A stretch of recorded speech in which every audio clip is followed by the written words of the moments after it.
Coach Frye, on the eve of the NCAA championships, 9 entries for the Gamecocks, 6 on the men's side, 3 on the women's side. Another fantastic group, and I know that you got a lot of confidence in all 9 of those entries, that they can come here, do big things, score big points, finish high. Before we break those down, what's your message overall to the team to get their mind right for the biggest meet of the season? Yeah, expect good things. Y'all are capable. We qualified to be here. We deserve to be here. And let's just have a good track meet, because they're capable of all making finals. Let's break it down individually as much as possible, at least. Quincy Hall in the 400 hurdles. He's got the #1 time in the NCAA so far, #3 in the world. Of course, he was a Bowerman watch list honoree on Monday. I know we talk about Quincy a lot, but a fantastic honor for him, and he's in good shape heading into the national meet. Yeah, Quincy is. I mean, he's running fast over his first 2 hurdles, and that's important for us. You know, last week he was a little calm on the first 2. And so what we're going to do is run fast early in the rounds over the first 2 hurdles, and then go through it and try to advance and win his heat. And that's what we're doing. We're just advancing, getting up to the next round. And that's the message to each one of them. Every round is a championship. Another guy that in this stage has done a fantastic job always advancing to that round is Isaiah Moore in the high hurdles. His last appearance at NCAA championships, in great form at SECs and regionals, and I know he's riding high right now with a good shot to do big things. I mean, Isaiah can run much faster, and what I expect, you know, some changes this week. You know, Isaiah did what we needed him to do, advance, and so his first run out this time still be an advance. It'll be a quick and advance out of the back, and he'll still run a great time and advance. So our goals are, don't make the rounds overly important. Make sure you advance, and our kids can do that. You got some first-timers here, both veterans, but still their first time at nationals. Eric over in the shot put and Otis in the 800. What's your message to those 2 guys to make sure that their mind is in the right place and that the moment's not too big for them when they step in on Wednesday? A little different than for Isaiah and Quincy.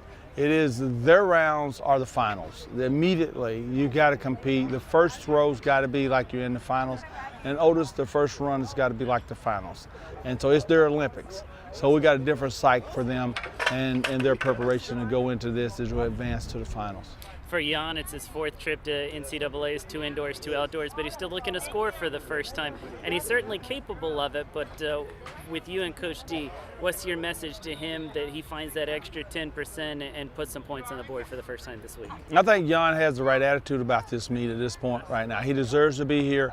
He's a world-level athlete, and he did quite well last week in the regionals on his own. Before, there was a lot of adjustments. And when athletes start taking ownership, then you can see some big things coming from him. So right now, he can make adjustments. Coach D can go over and give suggestions, but they're already on the same link. They're thinking alike. So he had already made the adjustment coming up before Coach D got to him on his second jump. He said, Coach, I did it. I made the adjustment. And that was a big breakthrough for us. We love it when athletes take ownership of performances. And that's what this meet, he's taking ownership of this, and I think that'll carry over into performance. Last but not least, on the women's side, it's all about the quarter milers. Waddlin and Aaliyah in the open 400, and then obviously the women's 4x4, where you guys were national champions indoors. In both of those events, the open quarter and the mile relay, it feels like there's a big group that is pretty even, that could all maybe compete for that title on Saturday night, but it takes getting through the rounds on Thursday. So how do you make sure with Coach Kareem that Wadi and Aaliyah and the rest of the 4x4 is ready to roll? We're going to try to relax a little bit on Wednesday and not put a lot of pressure on them, such that they can go through and enjoy the guys' performances and recover and be ready for Friday before we start talking about the key elements of advancing to the finals. They've been through this in the indoor meet, and I think we learned from that a little bit about preparing too early, and so we've been trying to keep this relaxed for our girls for this coming week.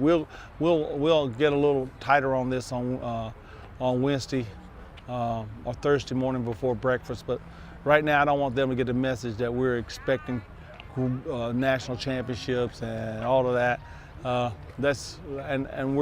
We just waited until today to start that a little bit on our guys. We don't want to wind the clock too tight, because they got the ability to get there, but we don't want to put the extra stress on people. At this level, they're ready to go, and it's going to be there. We're going to go have a little fun tonight and have dinner, and be ready to go 2 days from now. Awesome. Thank you, Coach. And thank you guys. Go Gamecocks.